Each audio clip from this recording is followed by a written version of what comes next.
Hi, it's Steve. Today we'd like to show you how to change the drum seal on your dryer. It's a really easy repair. Let me show you how we do it. Now before we begin this repair, we will need to disconnect power to the dryer. So either pull it far enough forward that you can unplug it, or locate the electrical panel, turn out the appropriate breaker, or remove the appropriate fuses. And once we've done that, we'll need to pull the dryer slightly forward so that we have enough room to tilt the main top up, which we need to have space for that console to tilt backward. Once we've done that, we can start the repair.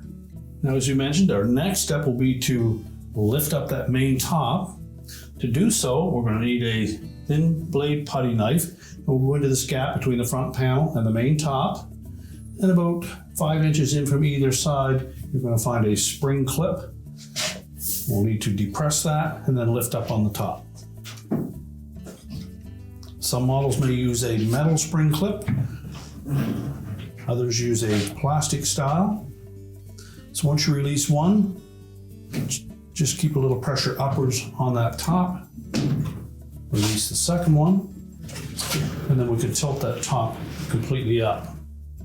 Now what we want to make sure is either that you have a secure place for that top to lean up against, have somebody hold it, or secure it with a lanyard. You can take a lanyard and attach it to either of the holes on the bottom side of the main top. You'll find a small hole at the front of the cabinet. There may be a rubber bumper in place. Simply pop that out and attach your lanyard, and that will hold it securely in place. Now our next step will be to remove the whole front panel. Now to do that, we're going to need to disconnect the wires to the door switch, or disconnect the door switch from the mounting bracket.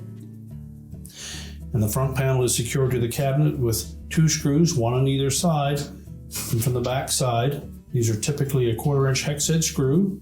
So we can remove those, tilt that panel forward, we'll disconnect the door switch, and then we can remove that front panel altogether.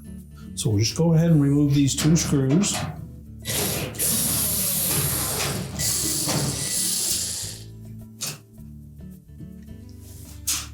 Remove the one on the opposite side. And we'll just tilt that front panel slightly forward. We'll want to disconnect the harness from that little clip. And then either disconnect the wires from the door switch, or disconnect the switch from the holder. To remove the switch from the holder, we're simply going to pull it away from the spring clips.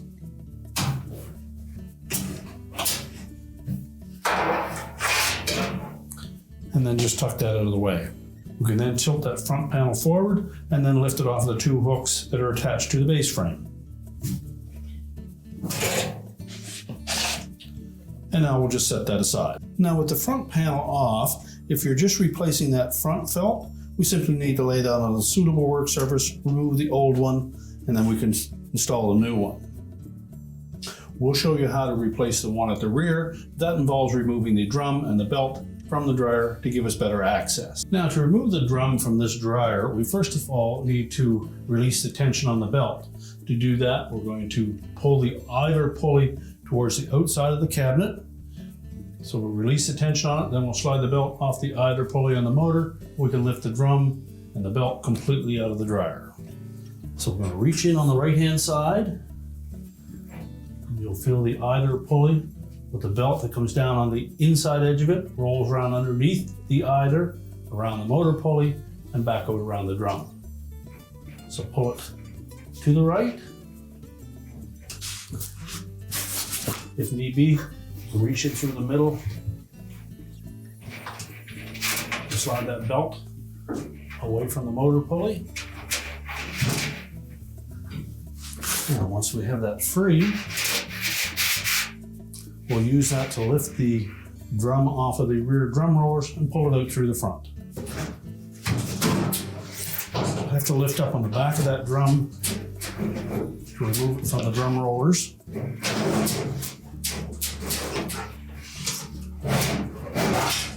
And then fit it out through the front of the cabinet. The lip at the back of the drum here is what sits on top of these drum rollers at the bottom of the rear bulkhead. Now, to make this job a little easier, we're going to remove these two drum rollers at the back. So we'll need a flat blade screwdriver to pry off that C-clip.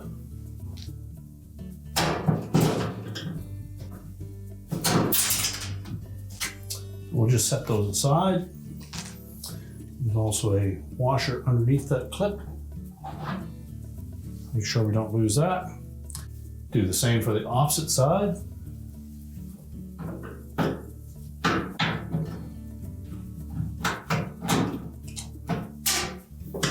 Next, we need to remove the old felt seal, and it is glued to that rear bulkhead.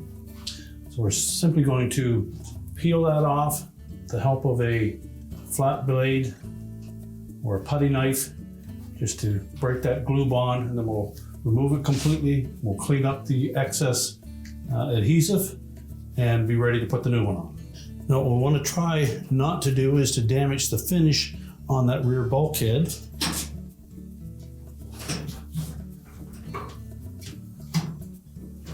So just try to get in where the adhesive is.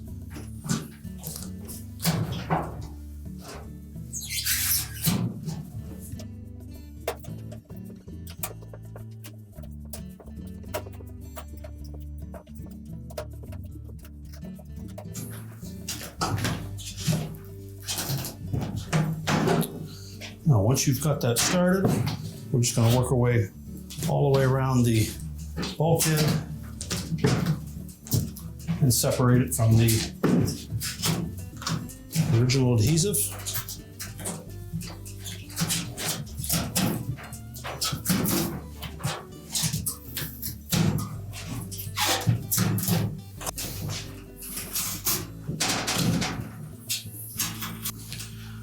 Now we'll need to inspect the areas where the adhesive did not come off with the old felt seal. We need to remove all of that from that bulkhead so we get a nice clean surface to apply our new one.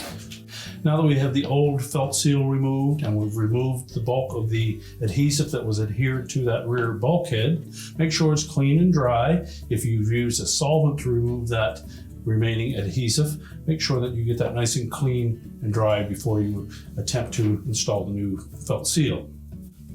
Now we'll need a high temperature adhesive to install that new felt seal. And you can either apply the adhesive to the edge of the new seal, or you may wish to apply it to the rear bulkhead.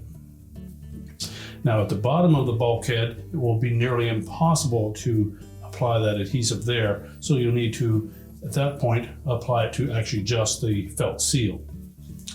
Now, keeping in mind with this felt seal, you'll see on one edge there are some little slits cut in that.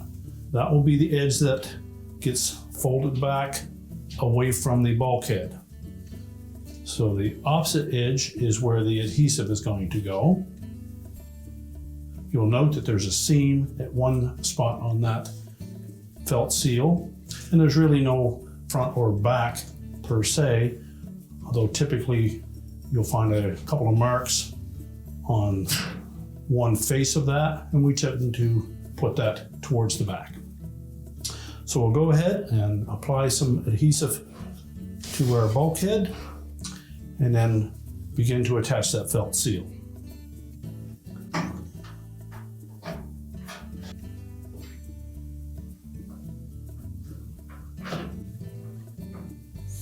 We'll apply about an 1/8" bead of that adhesive.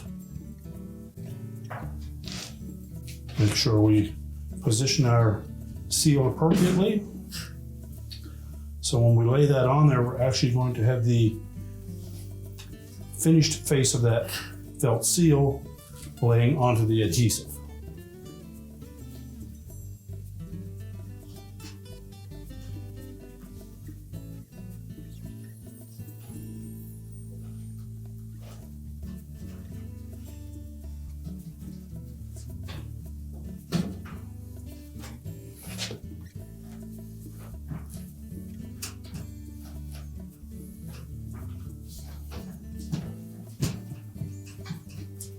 So we'll continue to work that all the way around that bulkhead. And as we say, you will need to apply the adhesive to the felt seal itself on the lower half of that seal.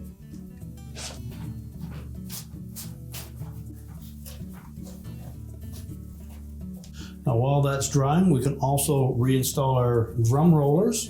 And once the adhesive is set up well, we're just going to fold back that felt so that it'll lay up against the drum. And we'll need to look inside the drum after we install it to make sure that we've had that flattened out all the way around. Now when installing the drum rollers, we want to make sure that we have the front facing forward.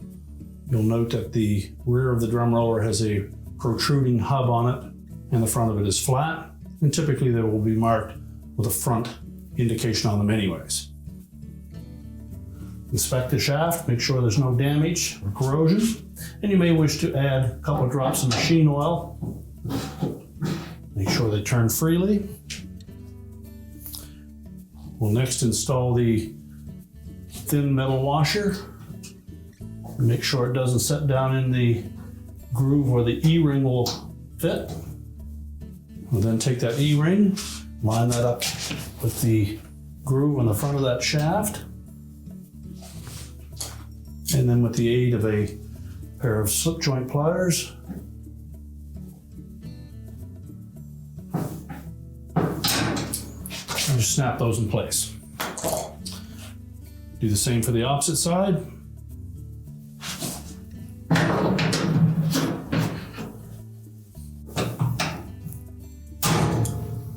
And now we're ready to put the drum back in. Now, as we mentioned, we're going to fold back that felt seal. Then we're going to lift the drum into place and use the belt to help us with that. It's fairly snug fitting through the front of the cabinet. And then we need to make sure that we fit that groove at the back of the drum over top of those drum rollers.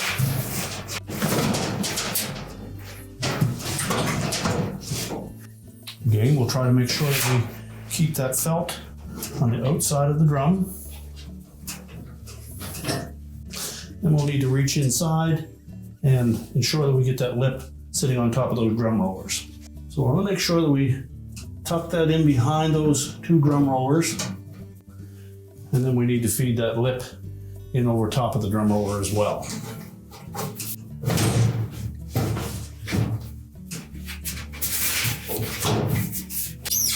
You need to have sufficient force against that rear bulkhead while rotating the drum, and then be sure that it's sitting on both rollers. We'll then inspect the top of the drum, make sure that the felt seal is again on the outside.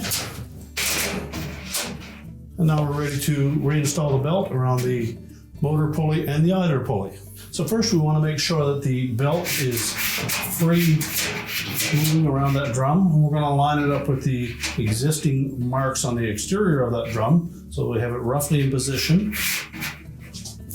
And then while reaching in from the right hand side and through the center, we're going to wrap it over top of the idler pulley, down underneath the idler pulley, and around the motor pulley, and back out to the left hand side.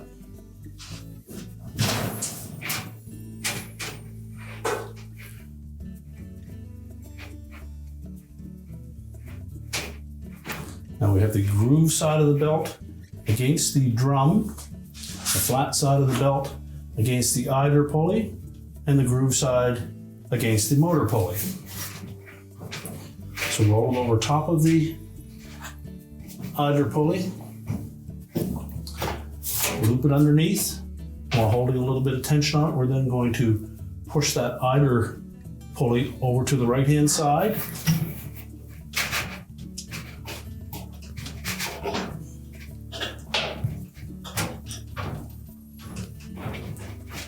And roll the belt around the motor pulley.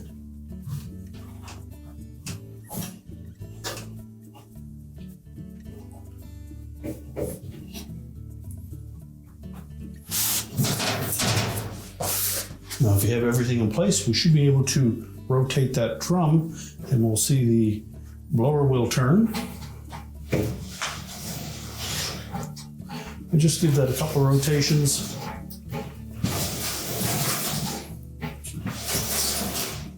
Then check the alignment on the marks on the outside of the drum. They should line up. And then we're ready to put the front panel on. We're now ready to put that front panel on. So we're going to begin by lining up those two hooks on the bottom of the base with the two slotted openings in the front panel. As we tilt that forward, I also want to make sure that we line up these locating pins on either side with the oval shaped holes on the back side of that front panel. As we tilt that up into position, if you've removed the switch from the front panel, we'll need to reinstall that. To do so, we'll open up that door and hold the mounting bracket in place. And then simply spread those clips enough to fit the switch body in between them. Making sure the push button stays in the center. Once that's secure, we can close the door up. Make sure both of those locating pins line up, and then we can install the two screws at the top.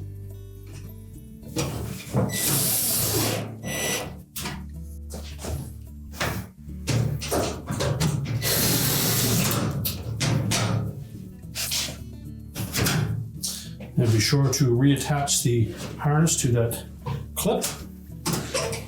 That will ensure that it doesn't come in contact with the drum as it's turning. We'll then remove the lanyard if you used one.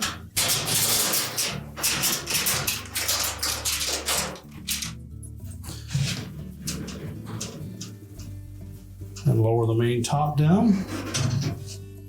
Make sure we line it up even side to side so that the two front panel clips will engage.